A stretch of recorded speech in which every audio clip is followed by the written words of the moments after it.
Christians, churches, we have to start taking God more seriously. We have to start letting people know that if you ain't living for God, having a sanctified lifestyle, living for Him perfectly, you're not going to make it to heaven. And I stand on that. I know what I know. I know what He has told me. I know what He has given me to give to everyone to help them understand as well. But it's just up to them if they want to accept it or not. So if you don't accept it, don't say I'm wrong. You're the one wrong. And if you saying I'm wrong, you saying God wrong. And I'm sorry you got to be like that, but y'all have to understand who God is. And y'all don't understand who He is because y'all don't fear Him enough.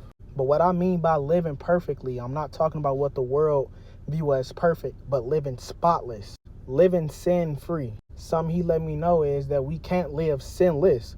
Sin will always be there, but we can be sin-free. We can be free of sin. And having a sanctified lifestyle with the help of Christ and being holy and being spotless, that's what sin-free is. Although there is no sin that's greater than the other, there are some sins that may make other sins look small.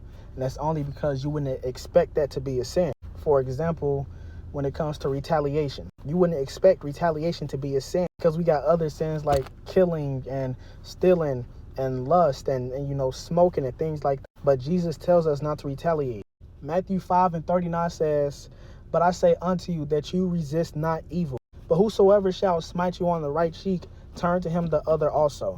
And what He mean by evil, He's talking about evil or evil ways, wicked ways and things like that. He want us to submit to it and let it happen. Don't fight fire with fire. This is going to make a bigger fire. It's the same way how the apostles and the 12 disciples was getting beaten on and spit on and thrown into prison when it came to preaching about Jesus. They did not fight back. It's the same way when Jesus was getting beat on and whipped on and everything when He was dying. He didn't fight back.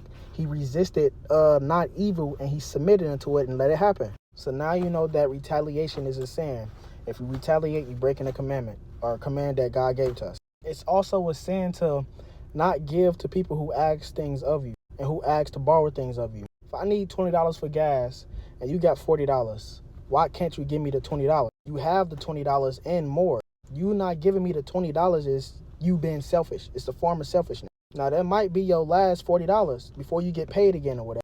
But do you not think God know that already? He knows what you need. He wants us to be able to rely on Him for everything because He is our Father and we are His children. I've lived it. I've been in situations to where we was on our last, not knowing how we were going to make it. And moments later, God showed up and showed out and did what He was supposed to do for us because we relied on Him. David said in Psalms 18, I believe, he said, "The Lord rewards me for my righteousness." And He will do the same for you. But you have to believe and trust in what He says. You have to follow Him. You can't just make it to heaven with salvation alone. Because if you don't have no order in your life, you can easily walk away from your salvation. That's why we have these commandments to help us maintain that salvation, which is a sanctified lifestyle. We have to live by them perfectly because we have to be spotless. Heaven is holy ground. You can't have no dirtiness in heaven. There's no dirtiness. That's where God rests at. He's holy. He's what makes heaven holy. We can't be around Him dirty. So listen to us when I tell you. Listen to me. Listen to the Lord.